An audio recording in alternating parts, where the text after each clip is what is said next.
Episode 3, Shock and Awe. We open the episode with a shot of Spider-Man swinging through the city. He rushes into a burning building before grabbing the child and getting him out. Spider-Man is exhausted. He's been crime fighting all night, but just about he's going to swing away, a police officer places a hand on his chest, saying that he's under arrest for the murder of Norman Osborn. Spider-Man immediately jumps over the officer before making it home. Peter sighs, saying that's the third time this week. He just wished the people of New York would accept him, and as Peter takes his suit off, Aunt May is in the doorway. Peter barely manages to get it off before she notices. May tells Peter that she wasn't able to make dinner tonight because she was so busy working at Feast. Peter asks her what Feast is. May says it's a shelter for people who have lost their homes in the Spider-Man and Goblin fight. Peter knows how much May feels empathy for everyone, and May says they can go get some dinner. Peter smiles, giving us a rare bit of happiness for the two of them. We cut to none other than Montana in a darkened room as he's handed a package by two thugs. It's his old Shocker stuff. Montana smiles, saying that he's going to do this to even the score with Spider-Man once and for all. The thug smiles, saying that the big man will be pleased. Montana questions, is Tombstone still running things? What does he mean by a big man? But the thug smiles, saying someone bigger who has created the Scorpion and who will push Spider-Man beneath their feet. Montana puts his suit on, saying that it's time for the Shocker to have his big score. We cut to Peter at Midtown High. It's a relatively normal day, and he's gotten through most of his classes when suddenly he sees a Bugle newspaper reading that the Shocker has escaped prison, and he's already committed several robberies. Captain Stacy will be on the news talking about how he is going to bring the Shocker to justice, how the NYPD are still trying to pick up the damage that he has done to the banks. Peter will know that he's got to stop Montana, but at the same time he thinks there's a bigger mystery. Who could have let him out of prison? We then cut to Montana in a warehouse with the thugs, watching Captain Stacy on the news saying that he's going to catch him. Montana smirks, saying that no one's going to stop him.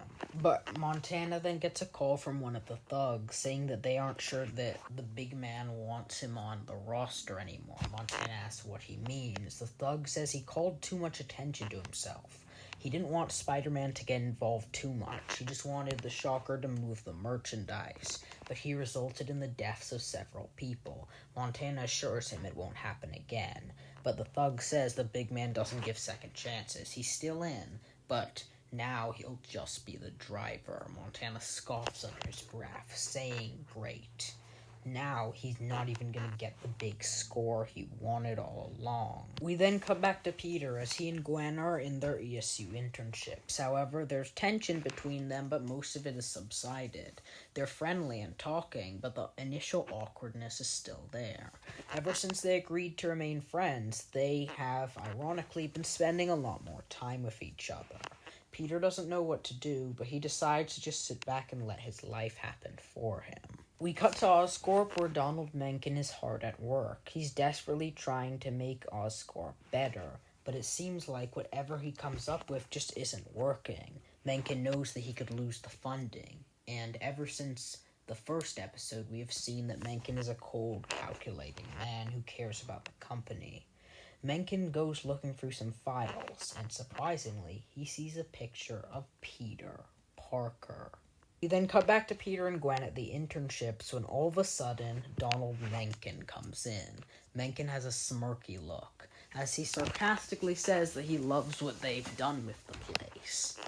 Peter and Gwen are confused, but Mencken explains that since Norman's dead and Norman was the one who hired Miles Warren in the first place to work at ESU, he has the opportunity to pull their funding. This scene shows that Mencken is not that kind of a person. He is just obsessed with making money and doesn't care how many people he hurts.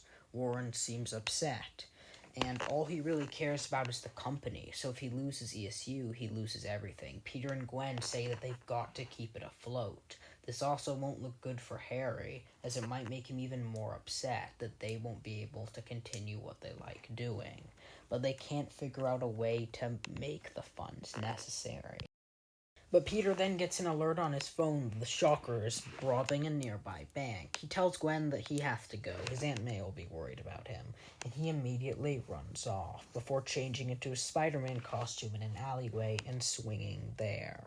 Spider-Man quickly takes down the thugs trying to rob the building. However, Montana's inside the van and he is getting restless. That bug, he took everything from him and he just wanted to squash him. He can't wait any longer. He powers up his gauntlets and prepares to get out. Spider-Man is almost finished with these thugs and he thinks it's over, but suddenly, his spider sense, he turns around and the Shocker stands up. He blasts him with his gauntlets and Peter can't get close. It's as if his suit has been upgraded somehow. Spider-Man asks who enhanced his tech. Was it Tombstone? The Shocker says he doesn't know. Someone who's going to help him finally settle the score and squash the bug for good. Spider-Man attempts to hit him one last time, but he's pushed backwards. The Shocker then hears police sirens and he escapes into the van, leaving Spider-Man at a dead end. He also hears the cops coming and knows he isn't on the best terms with them ever since the whole Spider-Man killed Norman Osborn thing. So Spider-Man swings off as well. We cut back to Montana in an alleyway trying to avoid the cops as he takes off his mask, saying that this is bad. The thug radios to him that he screwed up everything. He's on the verge of jeopardizing the big man's entire operation. Montana says all he ever wanted was a big score. Why was that so much to ask? He's doing it his way. The thug yells at him to stop, but Montana breaks the earpiece. He is going to take Spider-Man down, even if it kills him. We cut to a few hours later. Captain Stacy and the police are outside a bank. Stacy asks DeWolf what's going on. She says the Shocker has made several demands. He isn't going to give up the bank until Spider-Man shows up and he has hostages. Stacy remarks how Spider-Man always seems to be the cause of things, but not in a bad way. It's just that he seems to attract trouble. Spider-Man races into the bank, telling Montana it's over and to let them go. The two engage in battle, and Spider-Man finally comes out on top. He breaks the Shocker's gauntlets and asks him who enhanced his tech. Montana says he was telling the truth. He didn't know, and if he did, he certainly wouldn't tell him. The Shocker is taken to prison, and we get a final swing from Spider-Man. But wait, there's more. We cut to the thug reporting that Spider-Man keeps interfering with their plans. The figure comes out of the darkness. He has claws, and he calls himself the Prowler. He says that when he meets Spider-Man, he's dead, as the episode ends.